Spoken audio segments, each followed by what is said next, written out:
Episode 19। Aryan के कदम खुद ब खुद सेजल के कमरे की तरफ बढ़ने लगते हैं।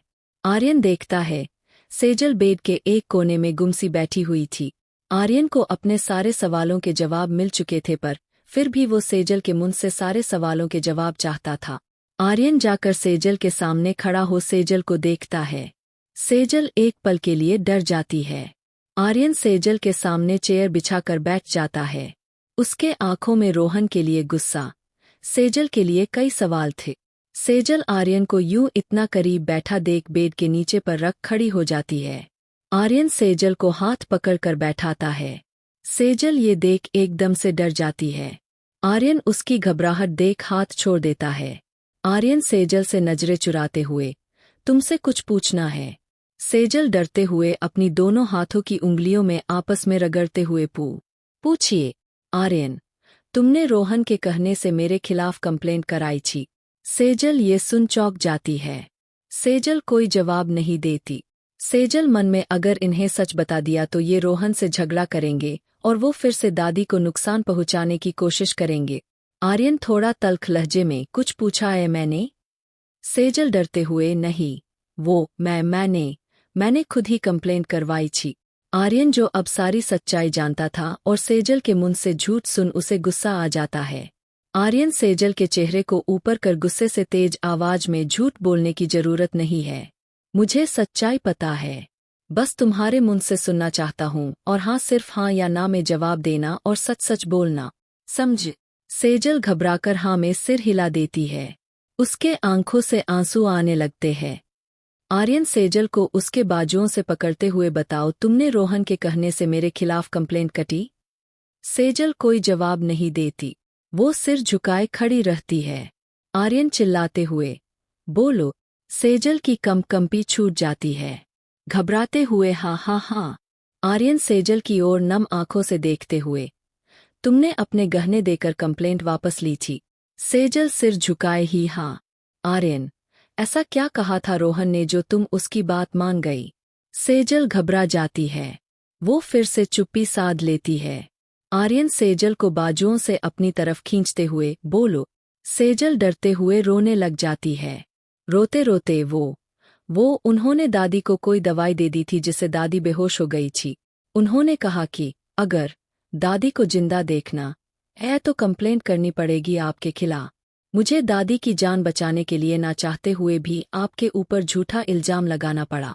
मुझे पता है मैं गलत हूं, पर मुझे दादी के लिए ये सब करना पड़ा।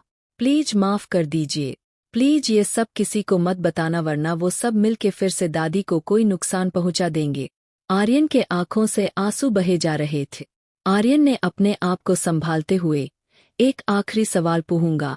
सेजल आंसू भरी आंखों से हाँ में सिर हिलाती है।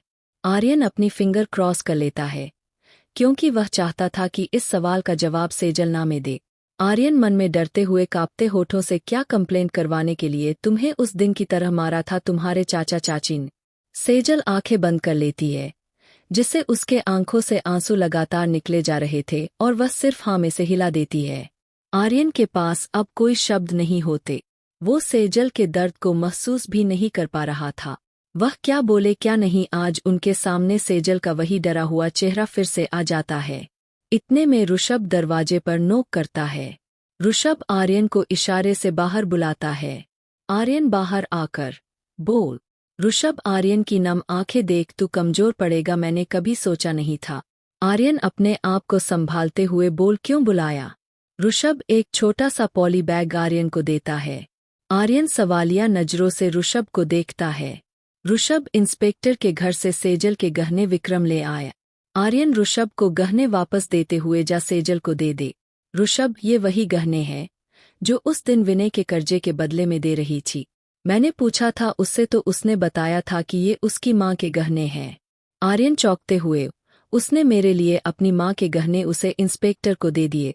ऋषभ, इसलिए बोल रहा हूं, तू ये गहने सेजल को देगा तो उसे अच्छा लगेगा। आर्यन, मैंने उसकी खुशियां बर्बाद कर दी और तू मुझे कह रहा है उसे अच्छा लगेगा? ऋषभ, यार, वो कौन सा रोहन से शादी करना चाहती थी? आर्यन, तो इसका मतलब ये तो नहीं ना कि वो मुझ जैसे गुंडे से शादी करना चाहती थी? बोलकर बिना कुछ और एक शब्द कहे और सुने तेज कदमों से नीचे उतर सीधा घर से निकल जाता है। ऋषभ पीछे से आवाज लगाता रह जाता है, पर आर्यन कार में बैठ फुल स्पीड से निकल जाता है। ऋषभ चिल्ला चिल्ला कर रोकता रहता है, पर आर्यन नहीं रुकता। ऋषभ की आवाज सुन सेजल ऋषभ के पास नीचे आती है। ऋषभ सेजल को देख, तुम ठीक हो? सेजल डरते हुए, वो किसी की कुछ बता तो नहीं देंगे ना? ऋषभ, पता नहीं, बहुत गुस्से से निकला है। क्या करेगा कुछ नहीं कह सकते। फोन भी यही है उसका। तुम जाओ, ऊपर आएगा तो बता दूंगा। सेजल हाँ में सिर हिलाते हुए ऊपर रूम में चली जाती है। ऋषभ सेजल के गहने संभाल कर रख देता है। सेजल डरते हुए एक तरफ बैठी हुई थी कि कहीं आर्यन रोहन से झगड़ा न कर ले, फिर दादी को कोई नुकसान ना पहुंचा दे। इधर आर्यन सुनसान रात में नदी के किनारे अकेले बैठा हुआ था। आर्यन को अपने ऊपर बहुत गुस्सा आ रहा था। आर्यन नदी में गुस्से में पत्थर फेंके जा रहा था। आर्यन खुद से ही चिल्लाते हुए, क्यों कर दिया मैंने ऐसा? नहीं मिला पा रहा उससे नजरें, कैसे उन हैवानों के बीच रहती होंगी वो, और ऊपर से मैंने भी कोई कसर नहीं छोड़ी हैवान बनने की। मैंने भी तो बदतमीजी की उससे। उसने तो सिर्फ दादी के लिए ये कदम उठाया। क्या फर्क रह गया मेरे और उसके चाचा चाची में? उसने तो कितनी मार खाई सिर्फ और सिर्फ मेरी वजह से। फिर बहुत तेज की चिल्लाते हुए, क्यों सेजल? क्यों नहीं किया कोई सवाल मुझसे? एक बार उस रोहन की बात मुझसे आकर तो करती। कैसे लगाता वो हाथ दादी को, उसके हाथ न तोड़ देता मैं। फिर खुद से एक निर्णय लेता हुआ, पर बस अब तुम्हें जिन जिन लोगों ने चोट पहुंचाई है, उन्हें तो मैं ऐसा सबक सिखाऊंगा कि खून के आंसू रोएंगे वो। आर्यन काफी देर तक वहां बैठा रोता रहा। जब रो रो के मन हल्का हो गया तो वहां से घर के लिए निकल पड़ा। इधर रात भर सब जागे हुए थे। ढूंढे तो कहाँ ढूंढे आर्यन को, बस जाग कर इंतजार कर रहे थे। थोड़ी देर में आर्यन पहुंचा तो सबके चेहरे पर स्माइल आ गई। ऋषभ आर्यन को हग करते हुए कहा चला गया था, पता है हम सब कितना घबरा गए थे। आर्यन, ठीक हूँ, मत घबराया कर तू। घर नहीं गया? ऋषभ, ऐसे कैसे चला जाता? तेरा कोई अता पता नहीं। उधर सेजल भी घबराई हुई बैठी है। मम्मी को फोन करके बोल दिया कि आज रात नहीं आऊंगा। आर्यन, चल ठीक है। वैसे तुम सब ने खाना खाया? और सेजल ने? ऋषभ नहीं, वो डरी हुई बैठी है कि कहीं तू रोहन से या चाचा चाची से झगड़ा न कर ले। आर्यन के चेहरे पर गुस्सा आ जाता है। इन सबको तो अब मैं खून के आंसू रुलाऊंगा, देखियो तू। विवेक कुछ बोलने लगता है, पर फिर चुप हो जाता है। आर्यन, खाने का क्या करना है? ऋषभ, सेजल ने बनाया था हम सब के लिए। आर्यन विवेक से, अब खा लो तुम सब। विवेक, भाई आप नहीं खाओगे? आर्यन, भूख नहीं है। ऋषभ अब भी नाराज है क्या सेजल से? आर्यन, उससे क्यों नाराज होने लगा अब? पर अब मैं उससे नजरें नहीं मिला पाऊंगा। जबरदस्ती शादी करके मैंने उसकी जिंदगी खराब कर दी। उसे जल्द ही इन सब से आजाद कर दूंगा। ऋषभ थोड़ा गुस्सा होता हुआ, तेरा दिमाग खराब हो रहा है क्या? शादी से आजाद करेगा? क्या मतलब है तेरा? तलाक देगा उसे? यह बता, अगर उसे तलाक देना होता तो उस दिन उसने अपने चाचा चाची से क्यों मार खाई? सिर्फ इसलिए कि वह उस टाइम उस डाइवोर्स के पेपर पर साइन नहीं कर रही थी। तू सिर्फ अपने बारे में सोचा कर, कभी किसी और की फीलिंग्स के बारे में मत सोचा कर। माना कि वह डरती है, माना कि उसकी शादी जबरदस्ती हुई है, पर वह चाहती क्या है इस रिश्ते को लेकर? ये सोचने की कोशिश की तूने एक बार तो सोच, उससे पूछ, उससे बात कर। जब उस दिन माँ ने उससे पूछा था कि तूने उससे जबरदस्ती शादी की है, तब भी उसने बिना किसी के कहे ना में जवाब दिया था।